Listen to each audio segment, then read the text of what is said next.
Well, many people turned to religion to help them cope in the days after the 9/11 attacks, and some even chose new faiths, including Islam. That may be no surprise, since a quarter of the estimated 6 million Muslims in the United States are converts. Delia Gallagher looks at two people who chose that path. وأشهد أن محمد. Allison Poole says this phrase 3 times in Arabic أشهد and then in English. there is no God but God. And I bear witness That Muhammad is the messenger of God. is the messenger of God. And her conversion ceremony is complete. She's now a Muslim. Moments later, she'll marry Sammy and become Allison El Gamal.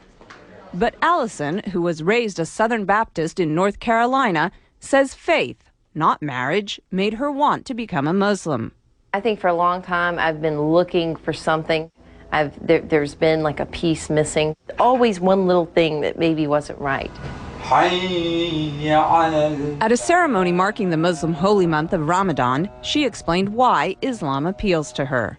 I think because it's much more about peace. I'm praying 5 times a day. It's kind of hard to go out and say bad things or do bad things when you're praying 5 times a day. And you have to believe. The imam who married Allison says he's seen more American converts recently, in part because of the prominence of Islam in the news. It may sound paradoxical, but what happens is that when something becomes more in the news, people tend to want to know about it. Allison says she was already on a spiritual quest when she began to hear a lot about Islam post 9/11.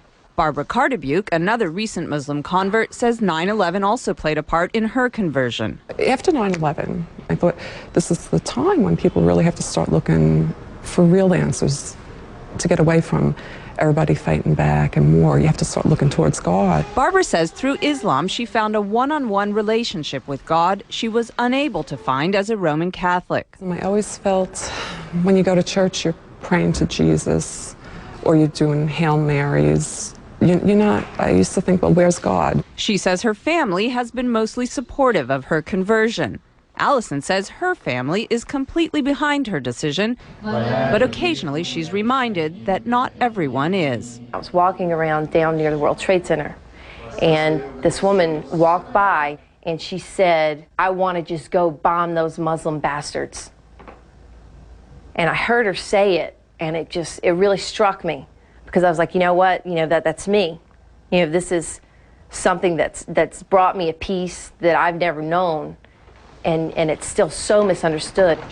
It's a choice she's proud of and says she'll keep for life. Delia Gallagher, CNN, New York.